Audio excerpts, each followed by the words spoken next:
Hey guys, so I'm just going to be doing a build with 26 gauge Canthal wire. The 24 gauge I have, I'm going to show you how it operates and how it does everything, but it's essentially the same build. It's just obviously higher gauge or lower gauge wire. So I'm doing 9 wraps on this 26 gauge.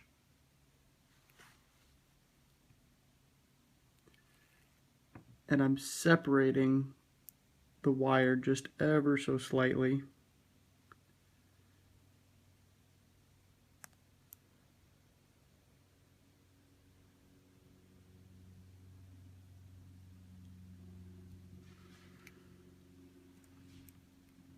Straighten out the wire. And this is how I do it. I bend it along this black post here. Straighten out the leads. And then, see if I can get this nice and close to kind of get them a little more uniform. The first couple were all pushed together, just reminiscing the old dripping days. So there's that. So here I have the coil, as you've all seen it, I'm sure. I've got the 24 gauge build in there right now. As you can see, it's got the cotton here and here. I took that sleeve out of there on both sides, as it really performs almost no function other than a little help on the wicking, but I've got that 24 gauge wrapped around 2.4 millimeter drill bit,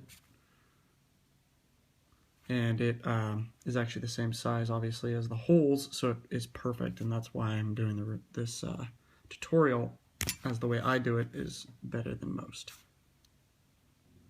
So for those of you that haven't tried to rebuild so far, what you're going to do is you're going to take a screwdriver, or you can actually just pull it out with your fingers, but you pop this off, this little nugget here, set that down, and there's your wire right there, and you got the other one sticking out right there. So you want to grab your tweezers, pull that puppy off,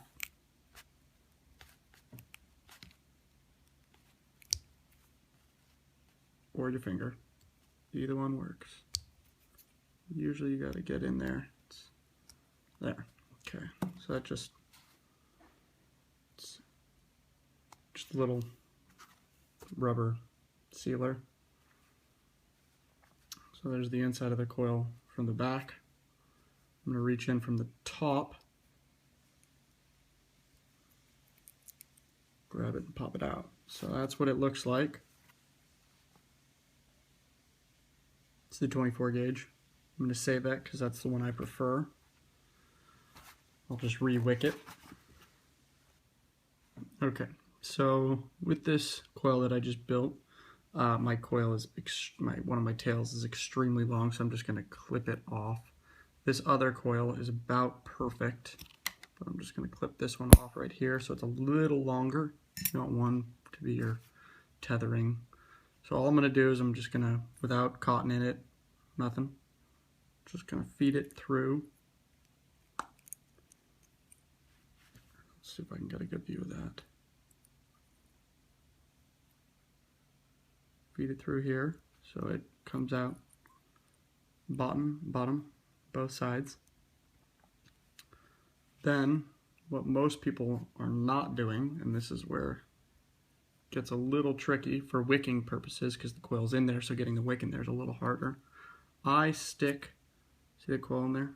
Okay, so I grab that coil with the screwdriver and I follow through to both ends. Now with that there, one of these leads is going to be on the outside, so I usually bend that like this, and then I kind of bend this one on the inside to just kind of let it sit on the end. Take this little rubber cap, gonna fit that on it. There's a little placement nugget right there, if you can see that. Fits in nice and snug like. So you just push it on.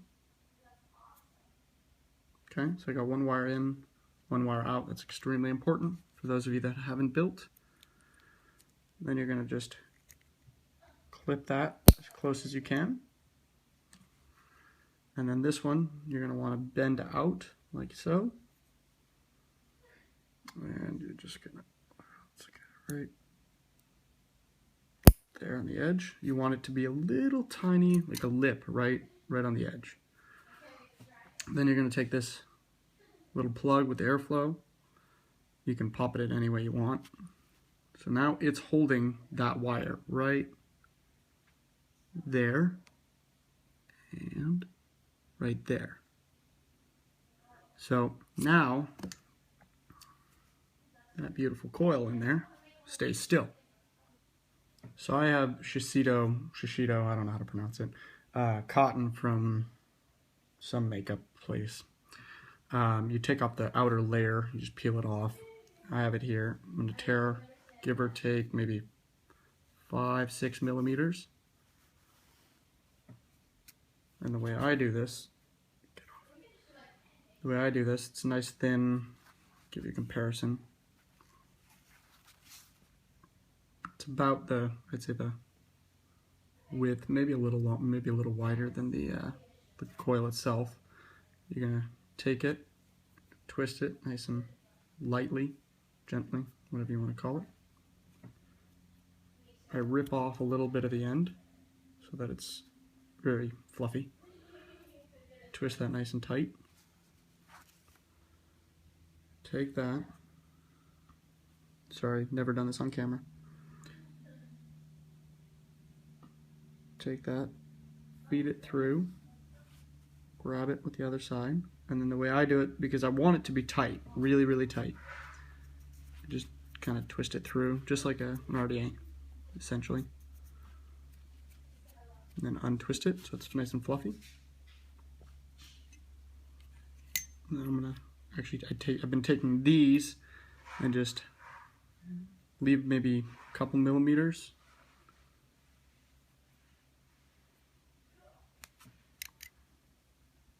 Just clip it right on the side.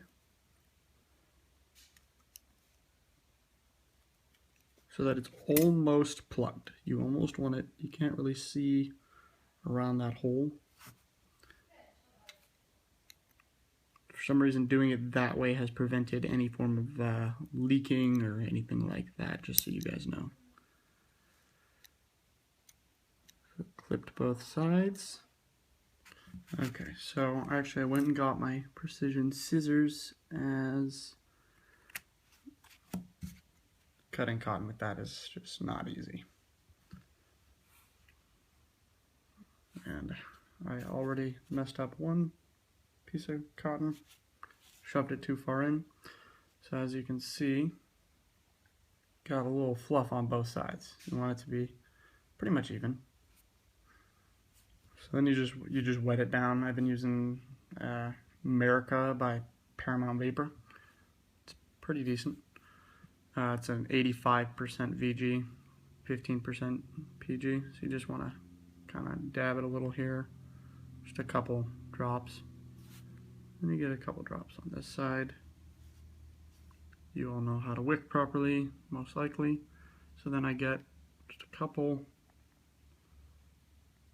Can you see that there? A couple drops there. This thing does not leak, so don't worry about that. Let's get one more drop in there. Okay, so now that's fully saturated, as you can very much so see. So now I'm going to put it, where is it? There's the base.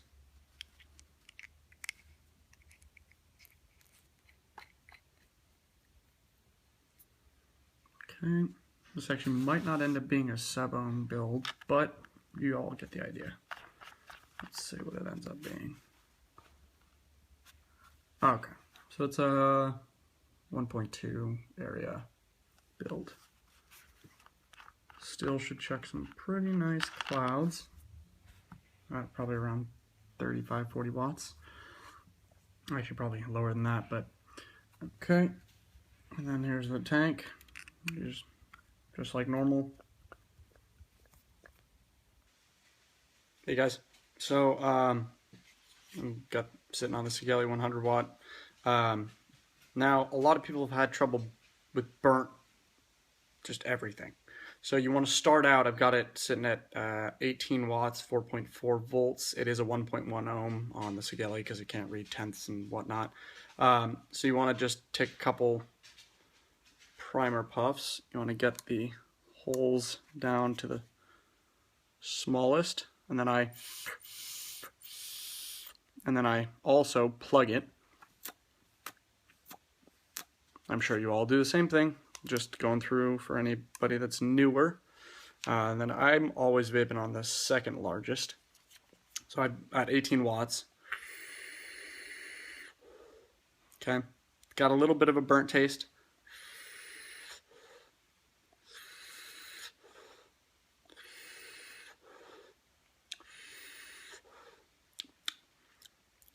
Burnt's starting to stop. Then I pop it up to 20 watts.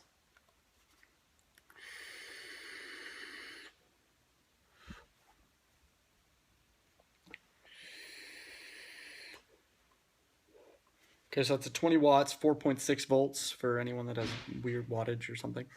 So the burnt taste is starting to go away. I pop it up to 22 watts.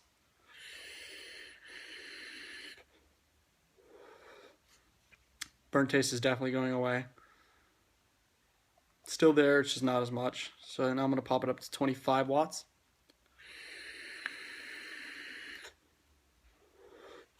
And that's 5.1 volts. So my normal 24 gauge build is 0.8, I believe. Let's see if you can see that. It's the front camera, so it's a little weird. Anyway, it's 0.8. It's a 9 wrap, 0.8.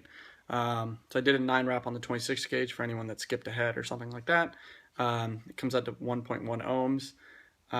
Then pop it up to probably 28 watts on this one because that's essentially hitting the stock coil at 40 watts.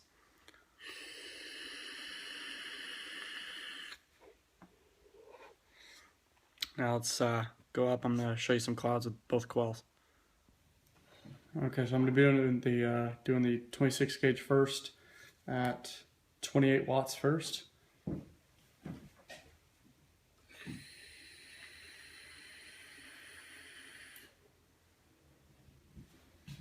And now I'm going to pop it down a little bit for some of you people that like the cooler, smoother vape, 25 watts.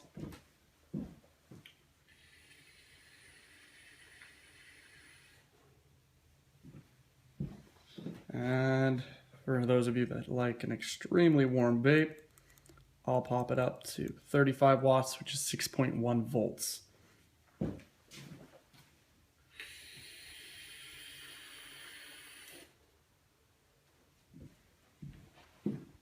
Now with that, I did get juice in the mouth, so kind of play with it a little.